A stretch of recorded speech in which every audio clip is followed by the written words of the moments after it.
When I first arrived there, I watched his advanced class. And there were, I don't know how many Broadway dancers in there, he told me.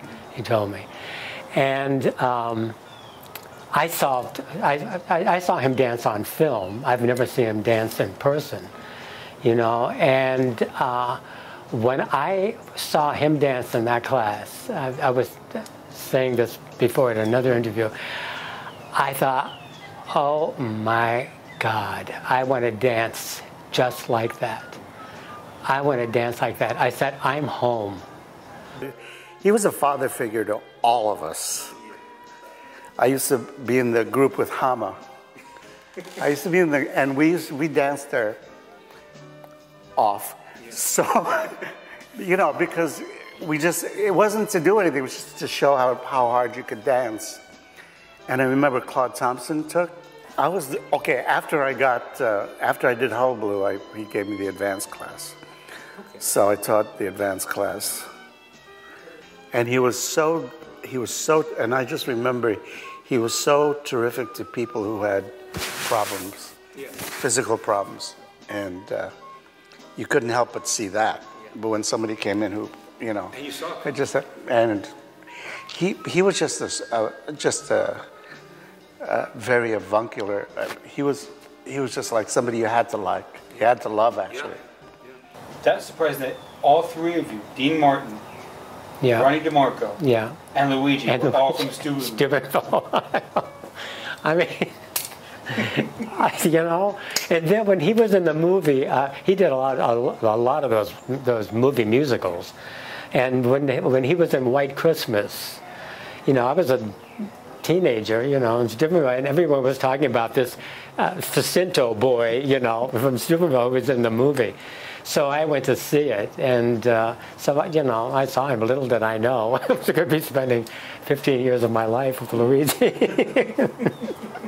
And I saw him, and my eyes would always go to him in that film because of the way, this thing he did, and no one else did that, you know, and I immediately went to him, you know. Well, when he used to teach you 11 o'clock, this is the most important thing about what Luigi used to be like as far as I'm concerned. One of the most important is he would take you through this trip. He would have you feel every inch of this in the first stretch, every inch of that. He would talk you right down through your body, through every exercise, and that was incredible to me because I had never been taught like that before, ever. I've been just told, just do this, do that. And he took you through that little journey through your body so you could actually understand, you know, what it exactly was you were doing rather than just be imitating somebody. Wonderful. And he was very kind and very warm. And I felt like I belonged right away. I didn't feel like, oh, I can't go back there. In the paper, and it said, no matter how strong Luigi moves, he never seems to bruise the air. And that was it. I walked in, and he's like, hey, oh, look at your body, oh, and all this stuff. So it was like, you know, I'm here, I'm home. I worked behind him so I could feel him. He used to say, look at me up here. Don't look at my feet. And that did it.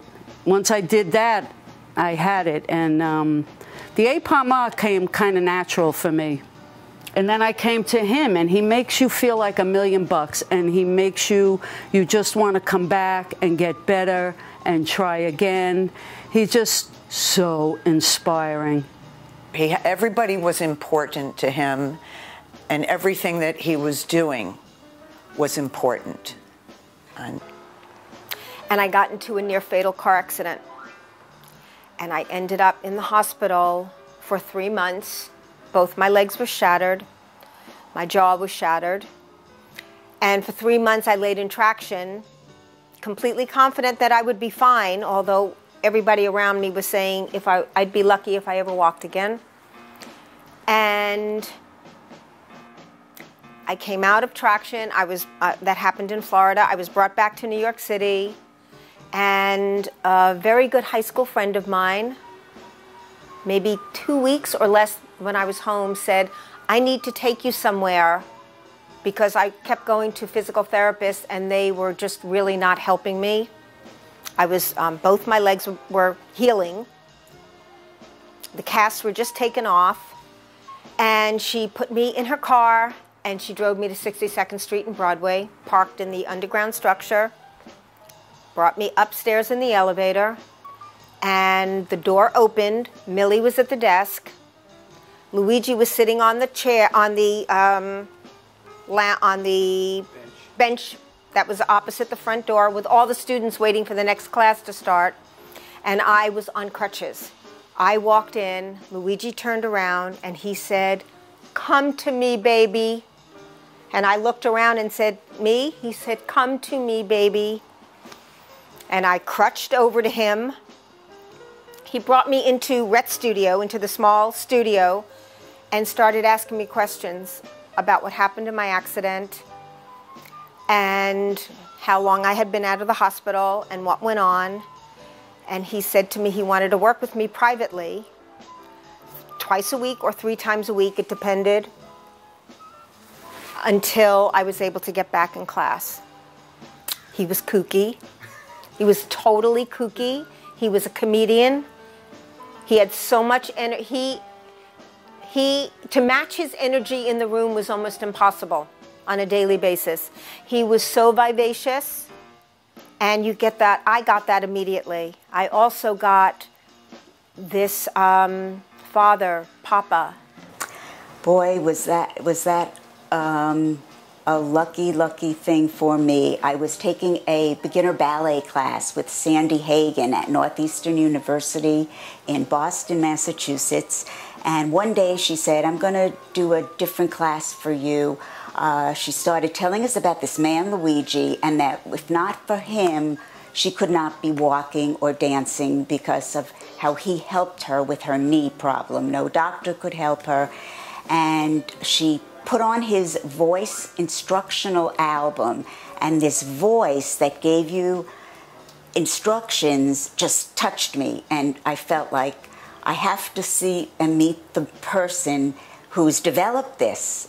And Sandy told me he's in Manhattan, and I was visiting my parents. I was right out of college. I was down visiting my parents, still in the Bronx, got on the D train downtown and walked into Luigi's, and I was mesmerized. I couldn't believe the dancers, first of all, that I saw there. Their legs were about up to here on me, and they could kick about over to there.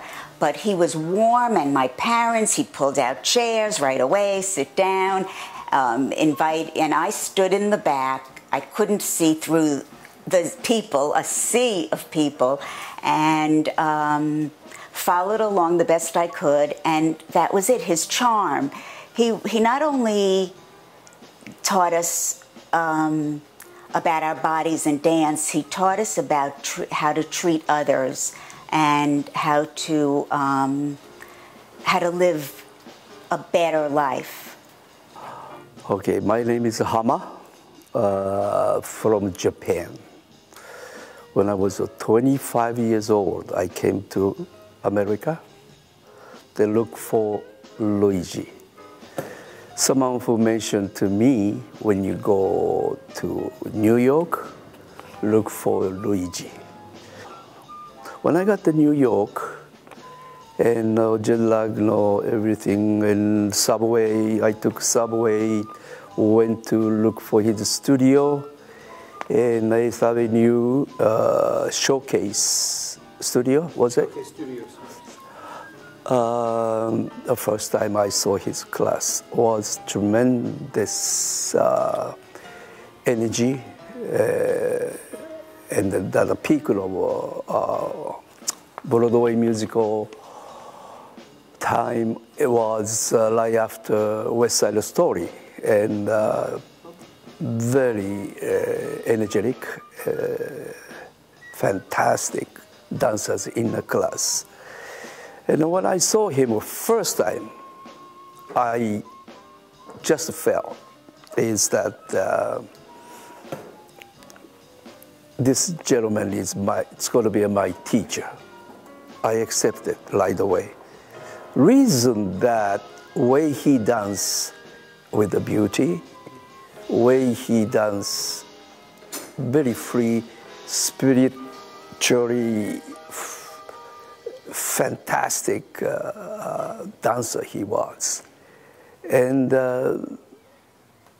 I tell myself, I'm going to be like him. You know? To dance, put your hand on your heart and listen to the sound of your soul. Okay? Remember that now. Remember that when you go to dance, I'm going to dance and feel that the hand on my heart. Listen to the sound of my soul. Very important.